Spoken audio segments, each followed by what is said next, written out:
My earliest cooking memory is frying dumplings with my mother. I had to be 3 or 4 because I was still an only child. We lived in Albany, California, on the edge of Berkeley, and our apartment was 189 Wilson Street, Building 73, on the first floor of the grad student housing I shared with my parents. At night, I heard trains, and when the windows were open, I smelled pine and eucalyptus in the cool breeze. I don't remember being in the kitchen much. Our freezer had to be defrosted manually, and when my mom donned her rubber gloves and poured boiling hot water onto blocks of frost, I was not to be nearby. So this wonton night stood out. The wok sizzled. Mom had mixed the filling, ground pork, scallions, garlic. She tapped her fingertips in water and pulled a rice paper sheet from the short stack, then demonstrated how to fill each circle and fold the dumpling onto itself. I overdid the serving, my desire for a large fried pillow undeterred by the likelihood that overstuffing would burst in the hot oil, leaving behind a crispy mess. My mom used a skimmer to turn, then scoop the dumplings. We dipped them in soy sauce, and I probably wiggled my toes because I do that now when I eat something that brings me joy. Years later, living in Clovis, cooking could feel like a chore, an interruption from homework or trombone practice. Someone had gifted me a cookbook for kids, and I was trusted to concoct things and feed them to myself, and by then, my 2 younger brothers. Once, my mother left a chicken drumstick recipe in the oven and told me as she went to run errands, turn off the oven at such and such time. I forgot, head down in a book, surely. Hours later, my mother returned to chicken and jus, crusted a slick shade of car oil black, like a viscous lava ocean in a fantasy movie.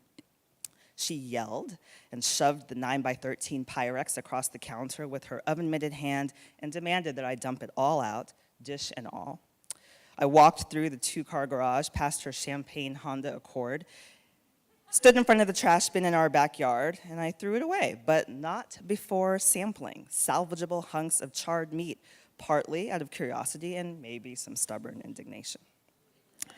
When my parents divorced, my mother moved me and my brothers further south to Moreno Valley, across the street from my maternal grandmother, who'd retired from public service to the mountainous desert of the Inland Empire. Sunday dinners at Grandma's meant elegant meals, sometimes set with Grandma Violet's china, my grandma's mama, who followed her daughters to Los Angeles from Mississippi in the post-World War II Great Migration.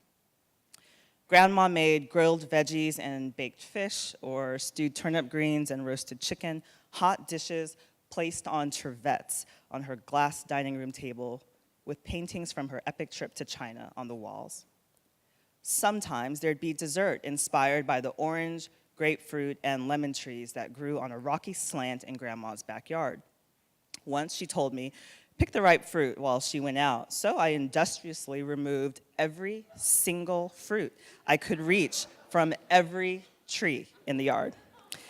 She returned to a kitchen that had become a full-fledged juicing factory, and our family friend Curtis, a former college basketball player, laughed so hard his towering frame collapsed into half his normal size, telling me I'd taken Grandma's words too far. Christmas at my Aunt Patrice's and Uncle Mark's became a tradition during my high school years, and so did Patrice's Chilean sea bass. Both continue to this day.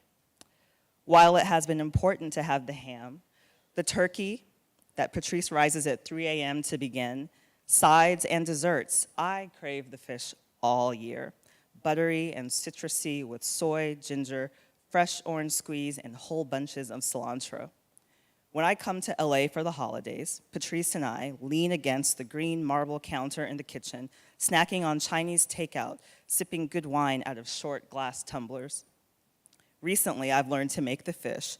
I have her notes, but still each of her movements, a well-rehearsed dance between the oven, giant refrigerator door, and one of her greyhounds, nosing around for a sympathetic taste. My family dined out regularly, and we ate the California bounty of immigrant-inspired cuisines. But when I was a kid, my aunt and uncle seemed to dine out all the time, and it was on visits with them that I had sushi, Mongolian barbecue, and California pizza kitchen for the first time. With my family, I learned to understand menus, how to speak to servers, and when to avoid an adult conversation about someone's colleague, a public figure, or a political mess. Friends who were like family comprised my dining life too. My mother grew up with Holly because Holly's mother, Sylvia, was best friends and the mentee of my grandmother. I still revel in tales of the two mothers and two daughters carting off to Las Vegas for a weekend in the late 60s or early 70s, Holly and my mother in command of room service and the remote control, while Ruth and Sylvia hit the slots, badass black women with their furs, their cocktails, and temporarily no cares. I once visited Sylvia in Emeryville on a break from UCLA, and she treated me to a fancy dinner. I had short rib and wasabi mashed potatoes back when wasabi and creamy things was exciting. And I sheepishly ordered a red wine while the famous Sylvia Glare dared the server to ask if I was of age to drink. 189 Wilson Street does not exist anymore. I returned during college and looked at the courtyard where I learned to ride a blue two-wheel bike. The yard was Olympic-sized in my memory, an encircled lawn separating the various buildings. But I was stunned at how insignificant the space felt as an adult. My father taught me to ride, and I remember the day everything clicked. My feet churned the pedals, and he ran alongside, holding the back of my seat. But soon, too soon maybe, his voice was suddenly farther away, and he kept saying, "Go, go, go." And I was riding, and he yelled, "Go," and I yelled, "I'm doing it, I'm doing it." And I rode around that giant landscape of grass and saw him waving me around the rest of the way. When I went back, I knocked on my old door, and a man cracked it open, peering at me and my friend. "Yes," he said. "I used to live here," I said.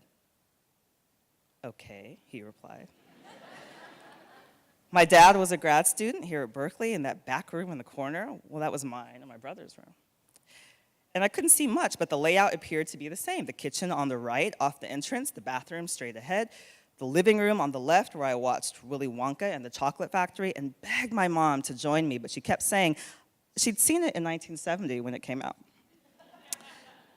"I used to live here," I said again. The man smiled faintly and began to close the door, and realizing what I wanted was no longer, I backed away and said thanks. The visit was good timing. Most of the area had been re-envisioned, new buildings, new street names. Today, Google tells me my old address cannot be found. To be straight with you, I don't want to be in charge. I am the sum of these parts, and I am terrified of the day when my debt will come due. How do I decide what to carry forward when there were so many moments, some I did not know to savor? Sylvia died in 2014, a couple of years later. My grandmother, at the age of 92, our poised, sophisticated, profanity-laced, politically minded matriarchs left grand seats at the heads of the dining table without their usual suspects. Following the Los Angeles memorial celebrating Sylvia's life, I was in the back seat of a sedan with my mother and youngest brother. My stepfather was driving, and my grandmother narrated from the passenger seat. We drove past my family's old house, the one where my grandparents raised my aunt and mother in Athens, the historically black middle-class neighborhood of LA.